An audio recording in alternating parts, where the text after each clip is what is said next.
Shoot!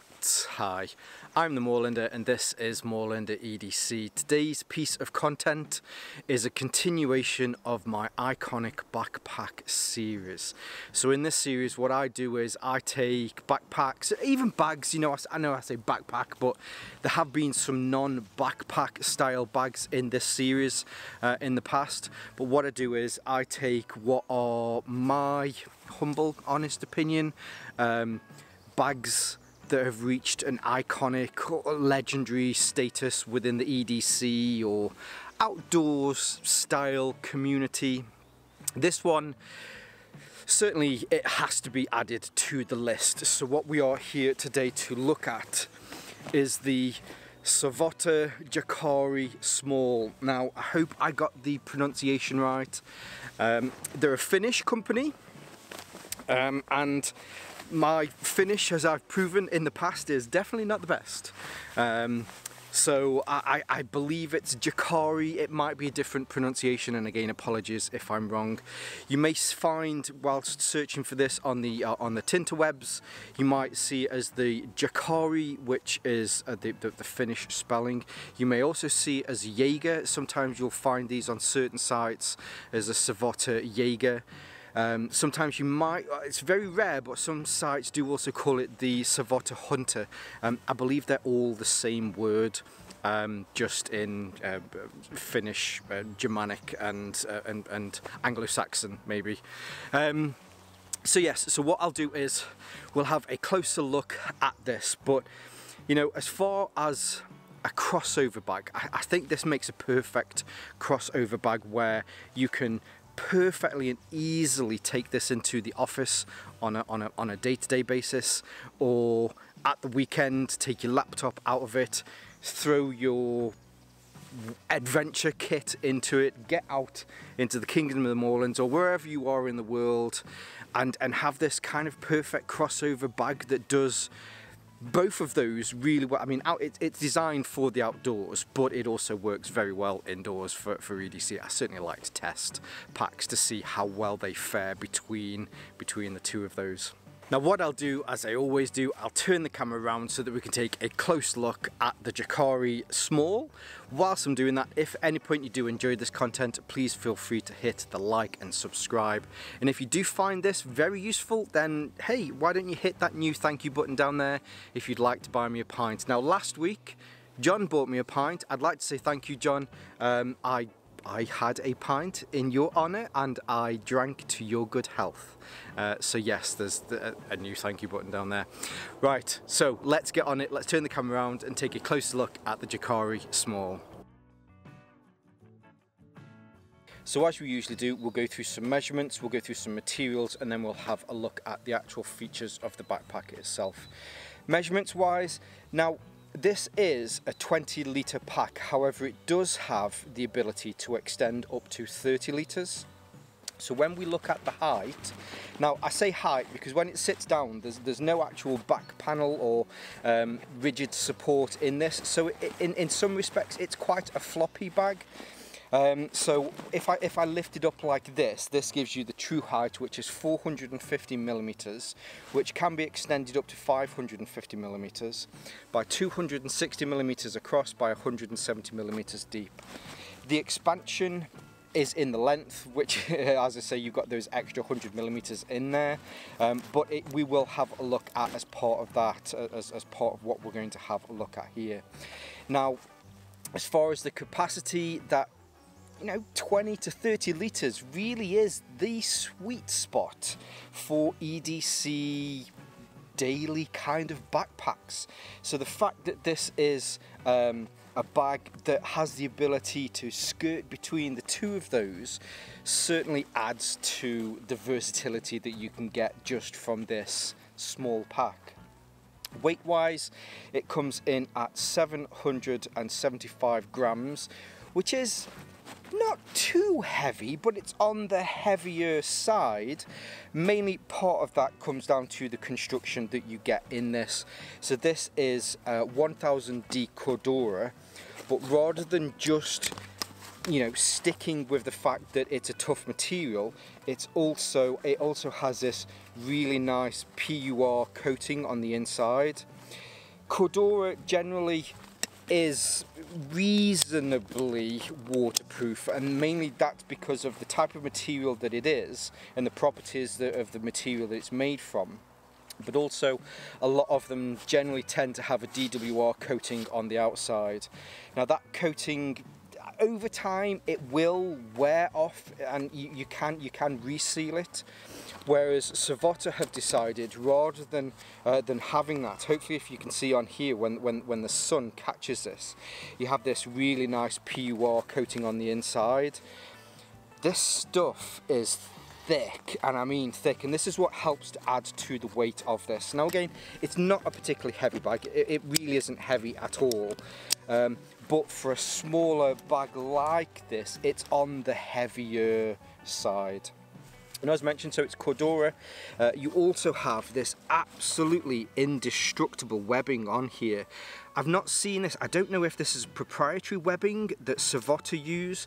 Now, I did point this webbing out before because I did make some content a few months back. So this is the Veristilica. Now there's a bit of a mouthful on this. This is the Veristilica Sama TST CP15. So Veristilica is Swedish, sorry, they are not a Swedish company, they're a Finnish company, but they have a mad respect and love for the people of Sweden. And so they're like an outdoors website, but what they have is they have this 15-litre pack that is made for them by Savotta. So the it uses the same Cordura on here, but also has the same webbing as well. It's like a two-tone, so you've got a lighter green and a darker green stitched together, whereas on the TST CP15 it's got a grey and a black. This is 15 litres and this is a 20 litres, but this is a really good pack as well. So I'll leave a link, wherever the link is, so that you can see more from these. Really the main point of talking about the webbing is it's just very tough. It's incredibly tough, and yeah, it's just different to all of the other webbing that I've seen on packs as well. And as far as colour is concerned, so the one that you can see here, this is the OD green, and there are 4 colours in total. So there is OD green, there is black, there is the Finnish M05 camo, which is really nice. Finland, the vast majority of Finland is covered in evergreen ferns, and it just blends in with the colours that are around there. And Savotta have recently just introduced a new colour, which is brown. So it's like a tan, like an FDE coyote style colour, but it's just that extra little bit darker to make it look brown, as the name would suggest. Now, going around the pack, now I have mentioned probably a few times that this is an incredibly simple pack. In short, it is a barrel style top loading pack. On the outside, they're trying to keep it as simple and as minimal as possible, but with the versatility of the PALS webbing on here so that you can add to it. So as far as the front is concerned, it's completely flush. There are no easy access pockets on here. On the side, again, there are no easy access pockets on here. There's no pockets for water bottles. There's not even a pocket down here, maybe if you wanted to put an axe in here. Same on the other side. On the bottom, again, completely flush, but as previously mentioned, hopefully you can see on here, so we have 1, 2, 3, 4 rows of PALS webbing with 1, 2, 3, 4, 5, 6 columns on the front there. On the side you have exactly the same, so we have more PALS webbing. Here we've got 1, 2, 3, 4, 5 rows, whereas you have 4 columns on this side, exactly the same here. And then on the bottom there is points here that you can lash different additional items onto as well. So if you want to add a bedding roll onto here, or maybe you've got an umbrella, or maybe it's a day like this and you want to take your jacket off, you can put that here on underneath.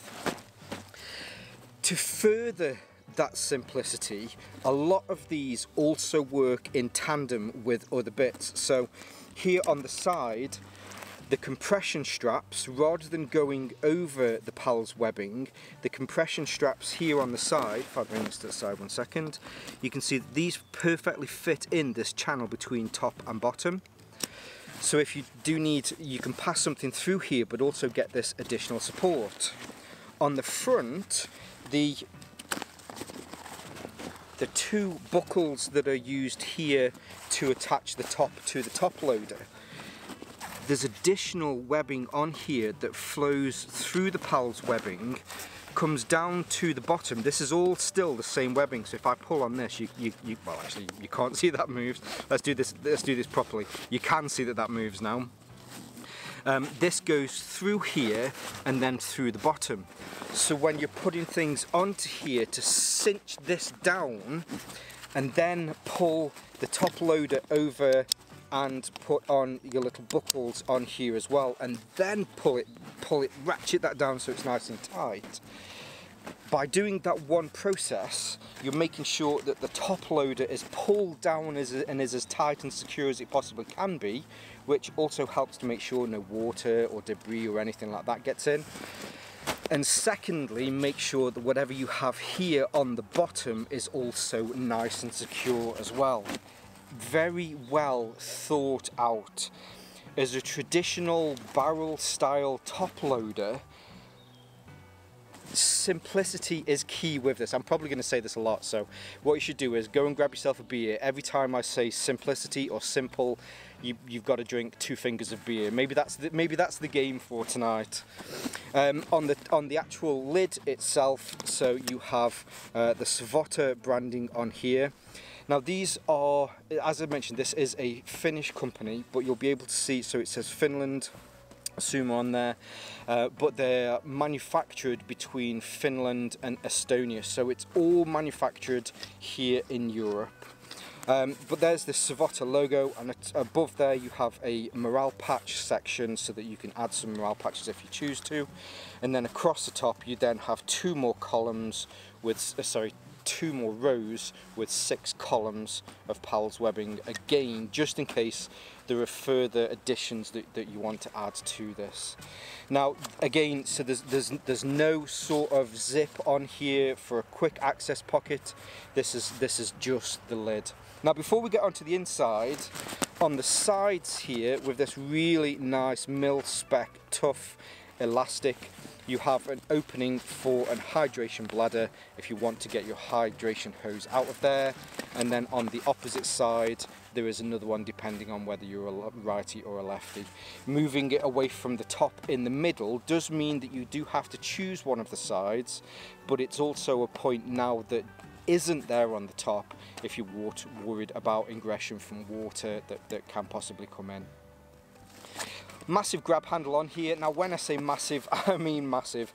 So normally I'm a medium to large size hand, but I can fit both hands through here.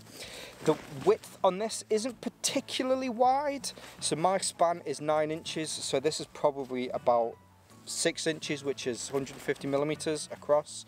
But when you lift it up like that, you can see that it's pretty big. You're not going to have any issues grabbing this and throwing this around.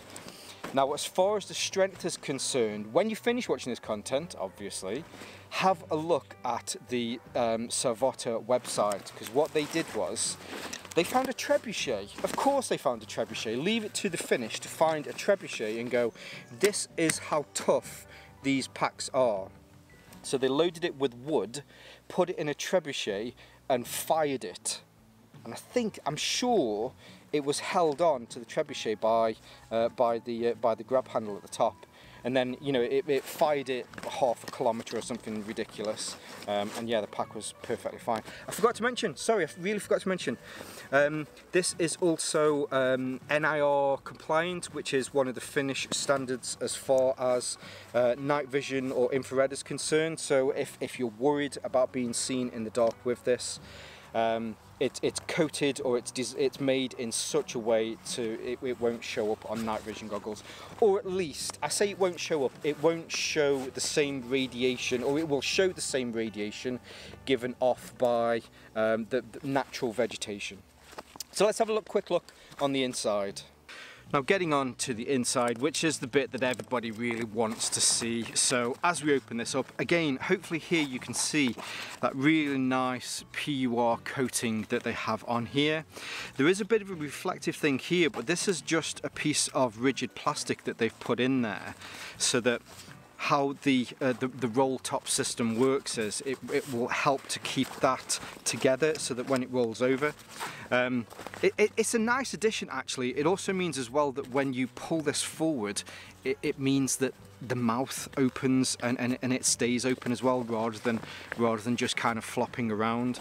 As long as you keep your hand on the back here, in fact there you go, so watch, as long as you keep your hand on the back here, it just opens perfectly for you to be able to reach in and take things out. So across the back here at the top, I guess this is what you'd call like a quick access panel, but it is internal. As I say, there are no sort of quick access pockets on the outside. You have this awesome Beefy size 9 zip here at the top, which is, yeah, it's awesome. So you pull that across. This comes, so I think we said this was 260 millimeters, which is what, 10.2 inches, and it goes down maybe about 6 inches, which is 150 millimeters. In here I've got my keys, I've got some camera equipment, I've got all of my stuff. Well, I've got all of my camera equipment, I've got all of my leads and different microphone attachments and stuff, so they're all in there and they fit in perfectly. Beneath here there is a lashing point with, or at least you have a buckle and a lashing point, so if you want to attach a hydration system onto here, you certainly can do that. And then behind there is an elasticated sleeve that you can put your hydration bladder into. Not strictly speaking what I'd consider a laptop sleeve, but if you had a laptop you can fit it in here.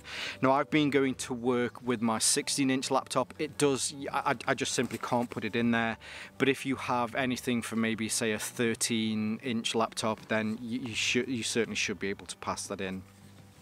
Then on the inside I have my camera bag. I have an additional quick layer just in case it rains today. I've got my tech pouch. This is the alpaca tech pouch. I'll leave a link so that you can see more from that. I've also got my little tech pouch as well. This is one that I pass around between different packs. There's some other stuff that I put in here. I actually came out here today with the Veristilica Sama TST CP15 in here as well, with all of that stuff. And my knee pad in here as well. But on the inside, as I said before, you know, this is a very simple barrel top loader that keeps everything simple on the inside. All of the stitching's reinforced, all the stitching around the top reinforced again. Simple is perfectly simple. Oh, I forgot to mention as well, so here on either side, that's where your hydration bladders can go in and out as well. There you go. If I just give that a bit of a shine as well in the light, you can see on the inside there, you can see the light. That is that coating on the inside to make sure that everything stays nice and dry. Now where that expandability that I've mentioned a few times comes in is in this roll top. So if you take it so that you roll it generally where it comes out of the box and roll it down here, this is where you'll get your 20 litres.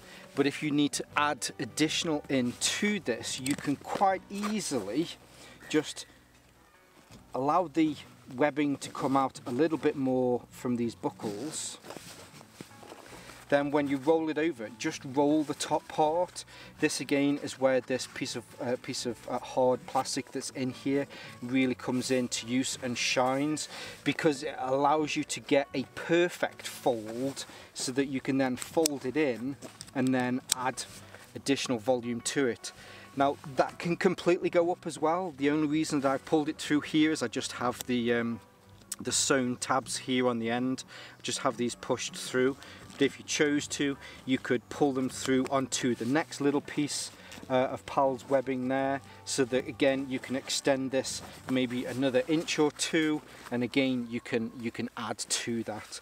But at its smallest, if you were to do it as it arrives in the bag, or at least from the factory, it's 20 litres with that additional capacity that you can add additional 10 litres onto this if you choose to.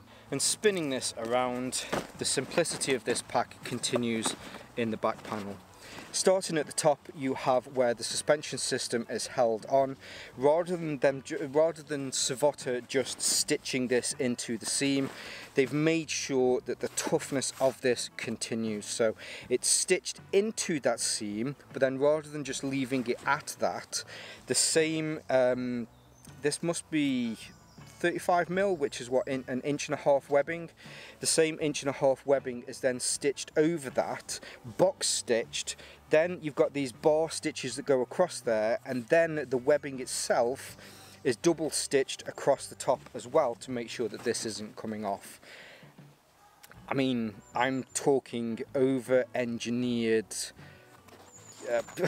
go-ruck style over engineering, but this is a bag that will generally last you a lifetime. I know we talk about heirloom bags, but this genuinely is an heirloom bag that you can pass down to your grandchildren.